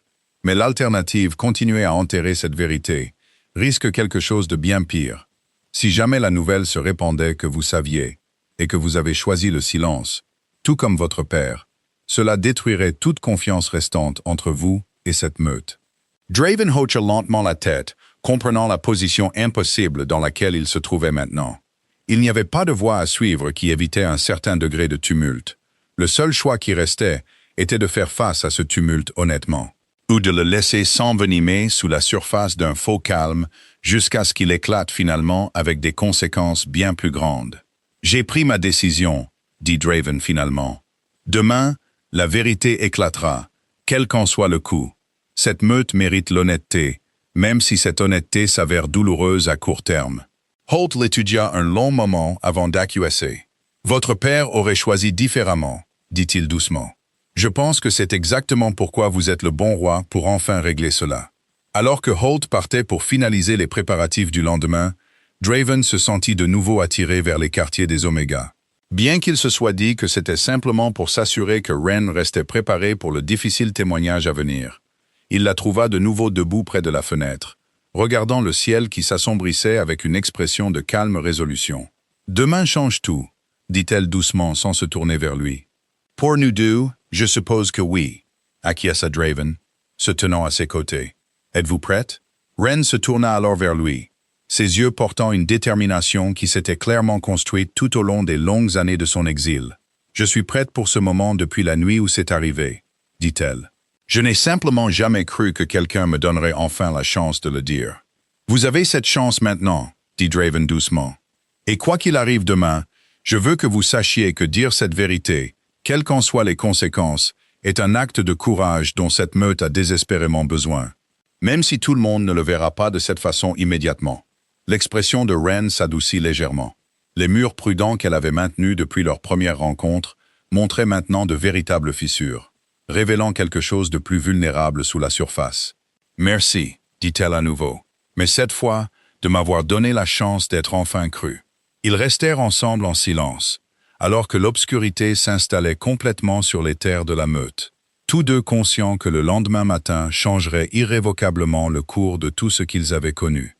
Pourtant, aucun n'était disposé à reculer devant la vérité qui avait attendu bien trop longtemps pour enfin voir le jour. La salle du conseil plénier n'avait jamais semblé aussi bondée, ni aussi tendue que ce matin-là. Chaque siège autour de la longue table était occupé. Et le long des murs se tenaient des conseillers supplémentaires, des anciens et des gardes supérieurs.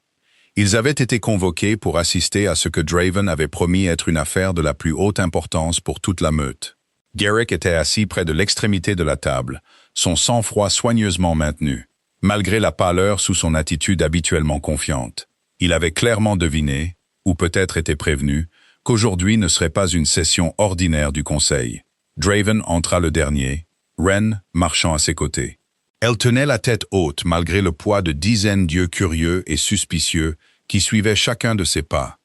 Des chuchotements parcoururent les loups rassemblés à la vue de l'Oméga qui avait été capturé quelques jours plus tôt. Elle se tenait maintenant à côté de leur roi, comme si elle y avait sa place. « Merci à tous de vous être réunis », commença Draven, sa voix portant facilement dans la chambre silencieuse. « Ce que je vais partager sera difficile à entendre pour beaucoup d'entre vous. Cela concerne des événements d'il y a des décennies, des événements qui ont été délibérément cachés à cette meute pendant bien trop longtemps. Il fit signe à Ren de s'avancer, et bien qu'il vit la brève lueur de peur traverser son expression, elle bomba le torse et fit face au conseil assemblé sans broncher. « Voici Ren, dit Draven, un Oméga que j'ai rencontré dans la forêt il y a quelques jours, non enregistré et seul. Ce que je ne savais pas alors, mais que j'ai depuis confirmé par des preuves irréfutables, c'est qu'elle était autrefois une enfant de cette même meute, chassée et réduite au silence en vertu d'une ancienne loi destinée à punir les témoins de crimes de dirigeants. » Un murmure d'incrédulité parcourut la chambre, plusieurs membres du conseil échangeant des regards mal à l'aise. Le visage de Garrick était devenu complètement pâle maintenant. Ses mains agrippaient le bord de la table comme pour se préparer à ce qui allait arriver. « Il y a des décennies, continua Draven, pendant les troubles qui ont suivi la mort de mon grand-père, cet enfant a été témoin d'une conspiration parmi certains membres du conseil, un plan pour écarter mon grand-père du pouvoir, par des moyens qui n'avaient rien à voir avec une succession honorable. Quand elle a été découverte, plutôt que d'affronter les conséquences de leurs actions, les responsables ont choisi de la réduire au silence de manière permanente. Ils l'ont marquée en vertu d'une loi oubliée et l'ont chassée pour s'assurer que son témoignage ne serait jamais cru. La chambre éclata en un chœur d'exclamations étouffées, l'incrédulité luttant avec une horreur naissante sur de nombreux visages. Draven leva la main pour demander le silence avant de continuer. « Je comprends le scepticisme, dit-il. C'est pourquoi je ne vous demande pas de prendre ce récit sur la seule foi. » Il fit un signe de tête à Holt, qui s'avança, portant la boîte en bois récupérée du sanctuaire de l'Est. Il la posa avec précaution sur la table devant le conseil assemblé. « Dans cette boîte, dit Draven, se trouvent des archives privées tenues par l'un des conspirateurs. Elle détaille le plan dans son intégralité, ainsi que de la correspondance confirmant que mon propre père, en accédant au trône, a appris la vérité et a choisi de l'enterrer plutôt que de poursuivre la justice. » Garrick se leva brusquement de son siège, son sang-froid se brisant enfin. « C'est absurde, dit-il, sa voix se brisant légèrement, malgré sa tentative d'indignation. Vous prendriez la parole d'une étrangère, un Oméga sans autre preuve que ses propres affirmations, au-dessus de la loyauté de conseillers qui ont servi cette meute fidèlement pendant des générations. Je prendrai la parole de quelqu'un qui a constamment dit la vérité à un grand coup personnel, dit Draven calmement, combiné à des preuves documentaires qui corroborent chaque détail de son récit. Des preuves, pourrais-je ajouter, qui ont été trouvées exactement là où elle a indiqué qu'elles se trouveraient, cachées au sanctuaire de l'Est, dans un lieu connu intimement d'un membre particulier du Conseil. Le visage de Garrick se vida du peu de couleur qui lui restait. Il comprenait maintenant que sa propre connaissance de l'emplacement du sanctuaire, une information qu'il n'avait jamais partagée avec personne d'autre que les conspirateurs originaux, avait effectivement confirmé sa culpabilité au-delà de toute possibilité de déni. « Garrick, dit Draven, sa voix se durcissant maintenant, vous avez orchestré le plan contre mon grand-père. Vous avez proposé le marquage d'une enfant de 6 ans comme alternative à un sort que vous reconnaissez vous-même aurait été pire.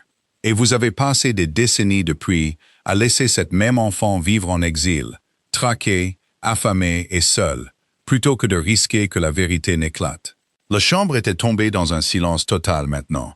Tous les yeux étaient fixés sur Garrick alors qu'il se tenait figé, pris entre le déni et le poids écrasant de preuves qu'il ne pouvait plus réfuter. « J'ai fait ce qui était nécessaire, » dit finalement Garrick, sa voix basse et amère. « Votre grand-père menait cette meute à la ruine, un leadership faible qui nous aurait laissé vulnérables aux meutes rivales. Ce que nous avons fait, nous l'avons fait pour protéger l'héritage Ashworth, pour assurer la continuité d'un leadership fort. Vous avez assassiné votre roi, dit Draven, sa voix comme de la glace maintenant. Et ensuite, vous avez puni une enfant pour avoir été témoin de votre crime. Aucune justification n'est assez grande pour excuser cela. » Les épaules de Garrick s'affaissèrent, le combat s'épuisant finalement en lui, alors qu'il reconnaissait l'impossibilité de sa position. « Que se passe-t-il maintenant » demanda-t-il doucement. « Vous serez jugé devant ce conseil plénier, dit Draven, selon les lois que vous avez vous-même manipulées pour votre propre protection. Et cette fois, il n'y aura plus d'ombre pour que la vérité puisse s'y cacher. » Des gardes s'avancèrent au signal de Draven, emmenant Garrick en détention, alors que la chambre éclatait en une cacophonie de voix, de questions et d'incrédulité. Ren resta debout à côté de Draven pendant tout ce temps. Son expression était un mélange complexe de justification et de chagrin persistant. Elle regardait l'homme qui lui avait volé des décennies de sa vie être enfin publiquement tenu pour responsable. Alors que le chaos de la chambre se calmait lentement pour laisser place à une discussion plus organisée, plusieurs membres du conseil s'approchèrent directement de Ren. Ils offrirent des excuses hésitantes et des expressions d'incrédulité face à ce qu'elle avait enduré. Elle les accepta avec une grâce tranquille. Mais Draven pouvait voir l'épuisement sous son extérieur composé. Le poids d'être enfin cru s'abattait sur elle de manière à la fois soulageante et écrasante. « Vous l'avez fait, dit Holt doucement, s'approchant de Draven alors que le conseil commençait à se disperser, encore en train de digérer l'ampleur de ce qui venait de se dérouler. Vous avez mis la vérité en lumière, exactement comme vous l'aviez promis. Nous l'avons fait, corrigea Draven, jetant un regard vers Ren, qui se tenait à une courte distance, s'autorisant enfin un moment de soulagement visible. Maintenant que le pire de la confrontation était passé. Rien de tout cela n'aurait été possible sans son courage. Alors que la chambre se vidait, Draven se retrouva à marcher vers Ren. Il sentit une chaleur inhabituelle s'installer dans sa poitrine à la vue d'elle, se tenant droite malgré tout ce qu'elle venait d'endurer. « Vous avez bien fait », dit-il doucement une fois qu'ils furent enfin seuls dans la pièce qui se vidait. « Mieux que bien. Vous avez réclamé la vérité que cette meute a essayé d'enterrer pour toujours. » Ren leva les yeux vers lui, ses yeux brillants de larmes non versées. Elle semblait déterminée à ne pas les laisser tomber devant les autres. « Cela ne semble pas encore réel, » admit-elle. Après tant d'années de silence, entendre cette vérité, dite à voix haute, crue, reconnue, c'est presque plus difficile à accepter que l'exil lui-même. « Donnez-lui du temps, » dit Draven doucement. La vérité a enfin trouvé son chemin vers la lumière. Tout le reste, la guérison, l'acceptation, cela viendra, même si cela prend plus de temps que nous ne le souhaiterions. Ren réussit un petit sourire fatigué. « Merci », dit-elle à nouveau. Mais cette fois, les mots portaient un poids de gratitude qui allait au-delà de la simple politesse. « Pour tout, pour m'avoir cru, pour vous être tenu à mes côtés, pour m'avoir rendu une partie de moi-même, que je pensais avoir perdu pour toujours. » Draven se surprit à tendre la main instinctivement, écartant une mèche de cheveux de son visage. Un geste qui semblait bien plus intime que ce que leurs circonstances auraient dû permettre. « La meute vous doit une dette énorme, » dit-il doucement. « Tout comme moi. » Pendant un long moment, aucun d'eux ne parla. Le poids de tout ce qu'ils avaient découvert ensemble s'installa dans une connexion fragile et inattendue. Aucun n'avait anticipé cela, lorsque leurs chemins s'étaient croisés pour la première fois dans la forêt quelques jours plus tôt. Quoi qu'il arrive ensuite, Draven savait avec une certitude croissante que la présence de Ren dans sa vie l'avait déjà changé, d'une manière qu'il commençait seulement à comprendre. Dans les jours qui suivirent la révélation de Garrick, la meute Ashworth se retrouva fracturée, d'une manière que Draven avait anticipée, mais qu'il trouvait tout de même difficile à gérer. La nouvelle de la conspiration se répandit rapidement au-delà de la salle du conseil. Elle atteignit tous les coins du territoire en quelques jours. Et les réactions variaient énormément selon qui racontait l'histoire et quelle loyauté il portait. De nombreux membres de la meute exprimèrent leur indignation au nom de Ren. Ils étaient horrifiés qu'un enfant ait subi une telle cruauté pour protéger les ambitions de quelques conseillers avides de pouvoir. D'autres, en particulier ceux liés aux familles des autres conspirateurs identifiés par Holt, devinrent défensifs et rancuniers. Ils voyaient la révélation comme une attaque contre des lignées respectées, plutôt que comme un règlement de compte attendu avec la justice. Draven appela au calme par plusieurs discours publics. Il souligna que le but n'était pas de punir des descendants innocents pour les péchés de leurs ancêtres, mais de s'assurer que la vérité soit enfin reconnue, et que personne au sein de la meute ne souffrirait plus jamais d'être réduit au silence pour avoir parlé honnêtement des méfaits des dirigeants. Pourtant, les tensions couvaient sous la surface. Elles éclataient parfois en disputes animées entre les membres de la meute qui se trouvaient de part et d'autre de la controverse. Ren, pour sa part, se retrouva sous les feux d'une rampe inconfortable qu'elle n'avait jamais cherchée. Les membres de la meute qui, autrefois, auraient ignoré un oméga non enregistré, l'approchaient maintenant avec un mélange de curiosité, de sympathie et parfois de suspicion. Ils ne savaient pas comment classer une femme qui avait bouleversé des décennies d'histoire acceptée avec son témoignage. C'est étrange, admit Wren à Draven un soir. Ils marchaient ensemble le long des terrains d'entraînement, après que la plupart de la meute se soit retirée pour la nuit. J'ai passé tant d'années à ne vouloir rien de plus qu'être vu, que quelqu'un reconnaisse enfin ce qui m'est arrivé. Maintenant que c'est arrivé, je me surprends à regretter l'anonymat d'être ignoré. C'est compréhensible, dit Draven.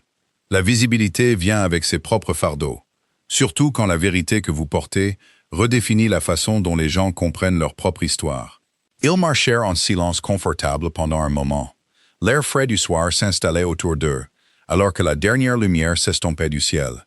Draven se sentit vivement conscient de la présence de Wren à ses côtés, un sentiment qui ne s'était qu'intensifié dans les jours qui avaient suivi la réunion du Conseil, bien qu'il ne se soit pas encore permis d'examiner pleinement ce que cette conscience signifiait. Garrick sera jugé demain, dit Draven finalement, rompant le silence. Le Conseil a examiné les preuves de manière approfondie, et il n'y a pas d'autre issue que sa destitution de toute position d'influence au sein de cette meute. Regrettez-vous quelque chose de tout cela? Demanda Wren doucement. D'avoir tout mis en lumière, sachant à quel point cela a causé de division. Draven considéra sérieusement la question avant de répondre. Non, dit-il finalement. Une division née de la vérité est préférable à une unité bâtie sur des mensonges. Cette meute avait besoin de savoir ce qui s'est passé, peu importe à quel point cette connaissance s'avère inconfortable. Wren hocha lentement la tête, bien que quelque chose dans son expression suggéra une incertitude persistante. « Qu'est-ce qui m'arrive maintenant » demanda-t-elle. « Une fois que Garrick sera jugé, une fois que la crise immédiate sera passée. Je n'ai pas de foyer ici, au-delà de ce que les circonstances m'ont temporairement accordé. » La question prit Draven au dépourvu, bien qu'elle n'aurait peut-être pas dû. Il avait été si concentré sur la découverte de la vérité et la responsabilisation de Garrick qu'il n'avait pas pleinement réfléchi à ce qui arriverait à Wren une fois la crise immédiate résolue. « Vous avez un foyer ici, si vous le voulez, » dit-il, se surprenant de la certitude dans sa propre voix. « Cette meute vous doit bien plus qu'un abri temporaire pendant que nous réglons les conséquences de votre témoignage. »« C'est gentil, » dit Wren, bien que son ton suggéra qu'elle n'était pas entièrement convaincue. Mais la gentillesse née de la culpabilité n'est pas la même chose qu'un accueil sincère. J'ai passé la majeure partie de ma vie en tant qu'étrangère. Je ne suis pas certaine que cette meute, même avec la vérité enfin reconnue, soit prête à accepter pleinement quelqu'un dont la simple présence les force à affronter une histoire aussi inconfortable. Draven s'arrêta de marcher, se tournant pour lui faire face directement. « Alors je m'assurerai qu'ils apprennent à l'accepter, » dit-il. Parce que vous méritez bien plus qu'une tolérance à contre-cœur après tout ce que vous avez enduré. Vous méritez d'appartenir pleinement et sans réserve ici, si c'est ce que vous choisissez. Wren l'étudia un long moment, quelque chose de vulnérable et d'incertain vacillant derrière son expression gardée. « Pourquoi est-ce si important pour vous ?» demanda-t-elle doucement. « Mon appartenance ici, spécifiquement, vous auriez pu simplement me libérer une fois la vérité révélée, me permettre de retourner à la vie que j'avais avant que vous ne me trouviez dans la forêt. » Draven hésita, conscient que sa réponse révélerait plus qu'il n'avait l'intention de l'admettre, même à lui-même. « Parce que quelque part entre vous traquer à travers ces arbres et me tenir à vos côtés dans cette salle du conseil, dit-il lentement. J'ai cessé de vous voir comme une obligation ou un mystère à résoudre. Et j'ai commencé à vous voir comme quelqu'un que je veux sincèrement dans ma vie, quelles que soient les complications que cela pourrait entraîner. » Le souffle de Wren se coupa légèrement à cet aveu. Sa contenance soigneusement entretenue montrait enfin des fissures d'émotions sincères. « Draven » dit-elle doucement, utilisant son nom sans titre pour la première fois depuis leur rencontre. « Vous me connaissez à peine au-delà de la tragédie qui a défini mon existence pendant des décennies. Ce que vous décrivez, ce n'est juste pour aucun de nous deux. De construire quelque chose sur les fondations d'une crise et d'une révélation. » Alors, construisons quelque chose de nouveau, dit Draven, réduisant légèrement la distance entre eux. Pas sur les fondations de ce qui nous a réunis, mais sur ce qui viendra ensuite, une fois que la poussière sera retombée et que nous aurons la chance de simplement nous connaître. Sans le poids de la conspiration et du jugement pesant sur chaque conversation. Wren leva les yeux vers lui, ses yeux cherchant dans son visage le moindre soupçon d'insincérité, n'en trouvant aucun. « J'aimerais ça. » admit-elle finalement, sa voix à peine plus qu'un murmure. Bien que j'avoue que je ne suis pas certaine de me souvenir comment construire quelque chose sans m'attendre à ce qu'on me le reprenne. Alors nous apprendrons ensemble, dit Draven doucement, lentement, sans nous précipiter vers des conclusions pour lesquelles aucun de nous n'est encore prêt. Le lendemain matin apporta le jugement formel de Garrick devant toute la meute. Une affaire sombre qui attira presque tous les loups du territoire pour assister au débat. Draven présida l'audience avec une gravité prudente. Il s'assura que la procédure régulière était suivie méticuleusement, malgré les preuves accablantes contre le conseiller déchu. Garrick n'offrit aucun autre déni pendant les débats. Son défi antérieur fut remplacé par une acceptation résignée des conséquences que ses actions avaient finalement entraînées. Le Conseil, après de longues délibérations, vota pour le priver de tout rang et privilège. Il fut exilé du territoire d'Ashworth de manière permanente. Un sort qui semblait presque miséricordieux comparé aux punitions disponibles sous des traditions de meute plus anciennes et plus dures. Alors que le jugement se terminait et que la meute se dispersait lentement, murmurant entre eux sur la nature historique de ce qu'ils avaient vu, Wren se tenait tranquillement au bord du rassemblement. Elle regardait Garrick être emmené sous bonne garde vers la frontière du territoire. « C'est étrange », dit-elle alors que Draven la rejoignait, le regardant partir. « Je m'attendais à me sentir triomphante, ou au moins satisfaite. Au lieu de cela, je me sens surtout fatiguée.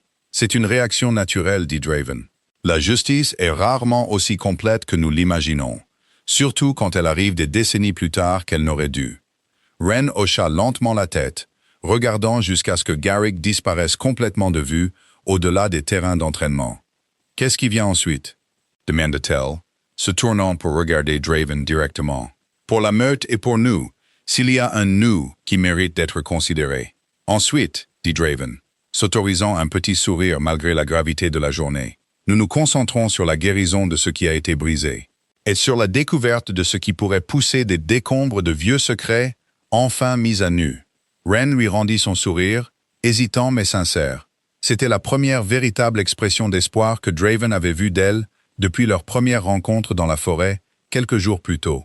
Quels que soient les défis qui restaient à venir, tant pour la réconciliation de la meute avec son histoire troublée que pour la connexion fragile qui grandissait entre eux, Draven se retrouva à affronter l'avenir avec un optimisme prudent.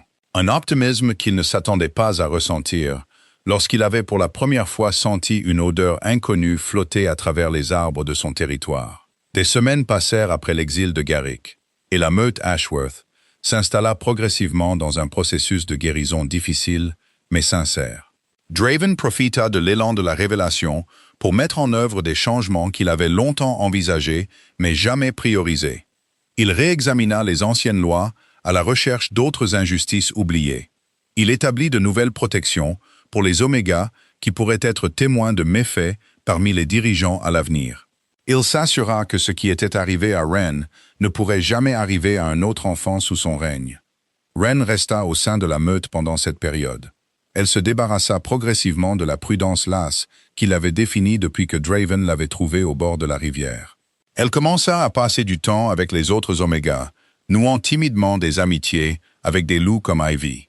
C'était une jeune Oméga chaleureuse et curieuse, qui s'était immédiatement intéressée à l'histoire inhabituelle et à la force tranquille de Wren. « Tu sais, » dit Ivy, un après-midi alors qu'elles marchaient ensemble sur les terrains d'entraînement. « La moitié de la meute pense que le roi est complètement épris de toi. La façon dont il te regarde pendant les réunions du conseil, ce n'est pas vraiment subtil. » Wren sentit la chaleur monter à ses joues malgré elle. « Nous sommes simplement devenus proches dans des circonstances inhabituelles, » dit-elle. Bien que même à ses propres oreilles, l'explication semblait insuffisante compte tenu de la réalité de ce qui s'était développé entre eux. « Des circonstances inhabituelles », répéta Ivy, avec un sourire entendu. « C'est comme ça qu'on appelle ça?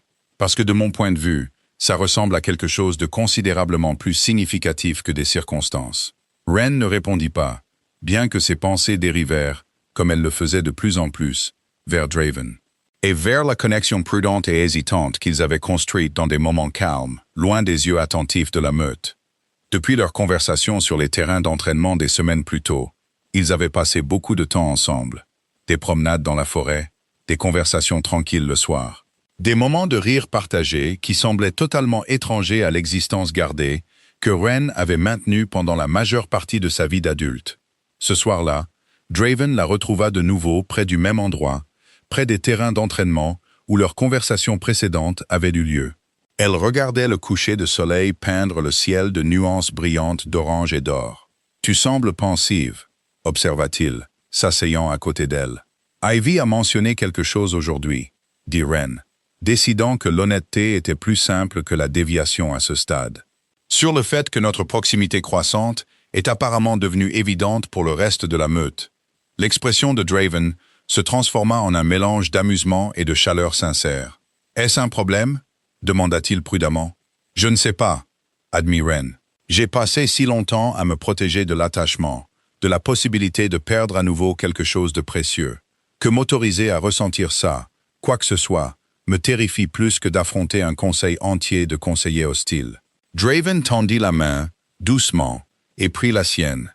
Un petit geste qui portait un poids énorme, compte tenu de tout ce qu'ils avaient construit ensemble au cours des semaines précédentes. « Je comprends cette peur, » dit-il doucement. « J'ai passé 6 ans à construire mes propres murs, à m'y convaincre que diriger cette meute exigeait une distance de la vulnérabilité, d'une connexion qui pourrait compromettre mon jugement ou ma force.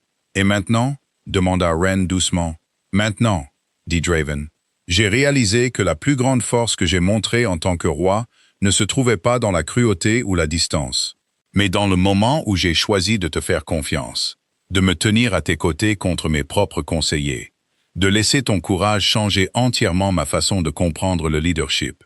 Ce genre de force exige de la vulnérabilité, non pas malgré la connexion, mais à cause d'elle. » Wren l'étudia un long moment, son cœur gardé s'autorisant enfin à reconnaître ce qui s'était construit régulièrement depuis cette première rencontre tendue au bord de la rivière. « Je tiens à toi, » dit-elle finalement. Les mots portaient le poids d'un risque sincère après une vie d'isolement protecteur. « Plus que je ne m'y attendais, compte tenu de la façon dont nous avons commencé.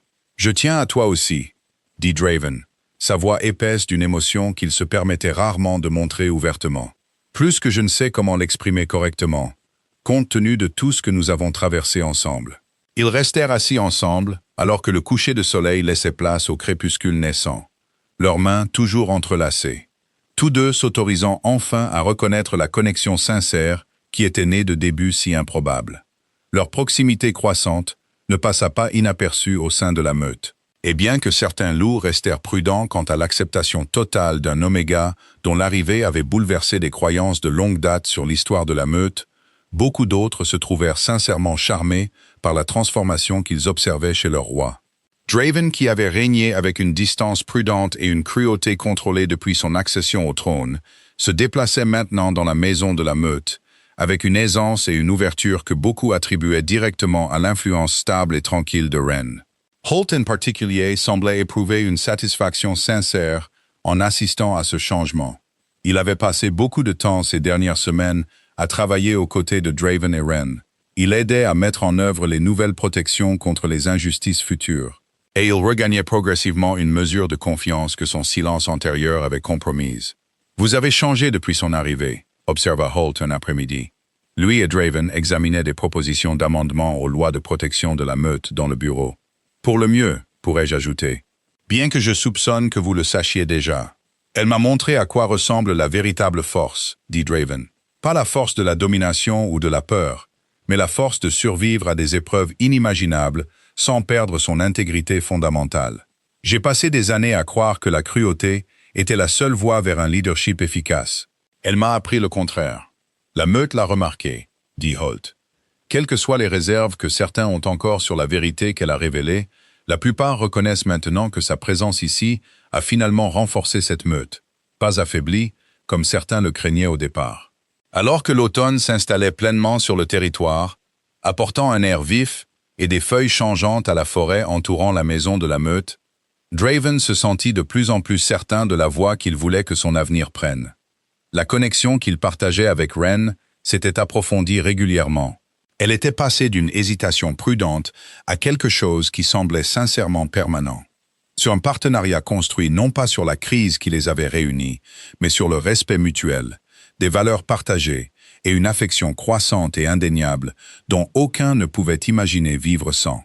Un soir vif, alors qu'ils marchaient ensemble le long de la même crête au-dessus de la rivière où leur histoire avait commencé, Draven se surprit à réfléchir à la façon dont les circonstances avaient radicalement changé depuis cette rencontre tendue des mois plus tôt. « Vous souvenez-vous de cet endroit » demanda-t-il, désignant la bûche tombée où il l'avait aperçue pour la première fois, accroupie au clair de lune. « Je m'en souviens très bien, » dit Ren, un petit sourire jouant sur ses lèvres. « Je me souviens d'être certaine que vous aviez l'intention de me ramener enchaîné, de me forcer à une vie que j'avais passé des années à fuir. Et au lieu de ça, demanda Draven, la regardant attentivement. Et au lieu de ça, dit Ren, se tournant pour lui faire face complètement, vous m'avez rendu une vérité que je pensais resterait enterrée pour toujours. Et quelque part en chemin, vous m'avez donné quelque chose que je ne m'attendais jamais à retrouver après tout ce que j'ai perdu enfant. Vous m'avez donné un foyer et un partenaire qui voit ma force plutôt que simplement mes cicatrices. » Draven tendit la main, traçant doucement le contour des marques encore visibles le long de son bras. Des marques qui avaient autrefois représenté une injustice insupportable. Elles étaient maintenant un témoignage de survie et de vérité enfin reconnue. « Ces cicatrices, dit-il doucement, ne sont plus quelque chose à cacher. Elles sont la preuve de tout ce que vous avez surmonté pour apporter la justice à cette meute. La preuve d'une force que peu pourraient égaler. » Les yeux de Ren brillèrent de larmes non versées, bien que son expression ne portât aucune de la prudence gardée qu'il avait définie pendant si longtemps. « Merci, dit-elle doucement, de voir ça quand tant d'autres n'ont vu qu'une blessure à plaindre ou un mystère à résoudre. Je vous vois, dit Draven simplement, exactement comme vous êtes, cicatrices et force confondues, et je n'ai jamais rien voulu avec autant de certitude que de construire un avenir à vos côtés. » Alors que la dernière lumière du jour s'estompait sur la crête où leur histoire avait commencé, ils comprirent tous les deux que quoi qu'il reste à venir, quels que soient les défis que la meute pourrait encore affronter pour se réconcilier pleinement avec son histoire troublée, ils y feraient face ensemble.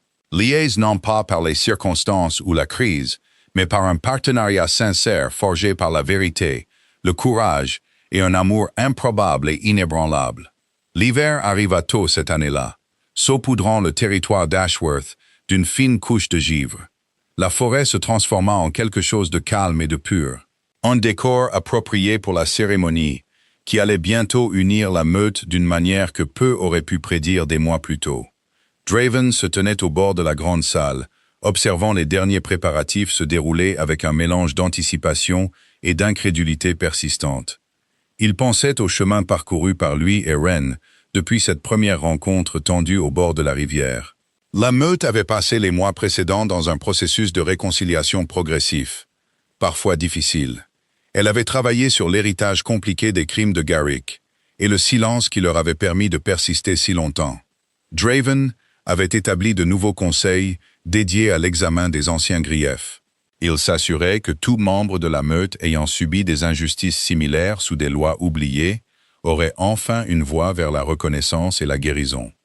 Ren était devenu essentiel dans ce processus. Sa force tranquille et sa compréhension de première main du silence institutionnel se sont avérées inestimables. La meute travaillait à reconstruire la confiance entre ses dirigeants et ses membres. Ce qui avait commencé comme une relation réticente et suspicieuse entre un Oméga et la meute qui l'avait autrefois chassé, s'était progressivement transformé en un respect mutuel sincère. De nombreux loups en étaient venus à la voir, non pas comme une étrangère perturbatrice, mais comme quelqu'un dont le courage avait finalement renforcé toute la communauté. « Nerveux ?» demanda Holt, s'approchant de Draven près de l'entrée de la salle. Son expression portait une chaleur sincère, plutôt que la neutralité prudente qui avait autrefois défini leur relation de travail. « Étonnamment non, » admit Draven. « J'ai affronté des conseils hostiles, découvert des conspirations vieilles de plusieurs décennies et confronté les parties les plus sombres de l'histoire de ma propre famille ces derniers mois. M'y tenir devant cette meute aujourd'hui semble remarquablement simple en comparaison. » Holt gloussa doucement. « L'amour a une façon de mettre les autres défis en perspective, dit-il.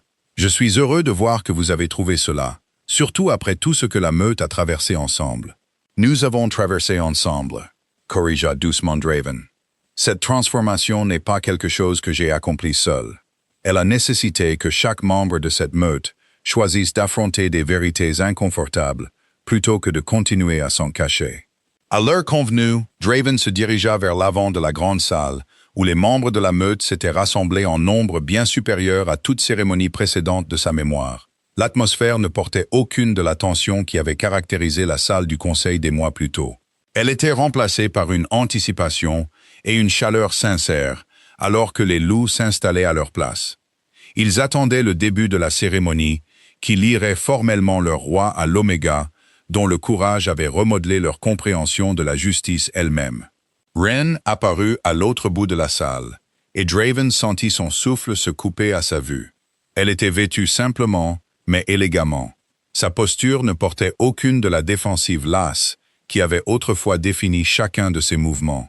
Elle marcha vers lui avec une confiance tranquille, ses cicatrices visibles le long de son bras. Elle n'était plus cachée sous des manches prudentes, mais affichée ouvertement comme un témoignage de la vérité qu'elle avait si durement combattue pour mettre en lumière.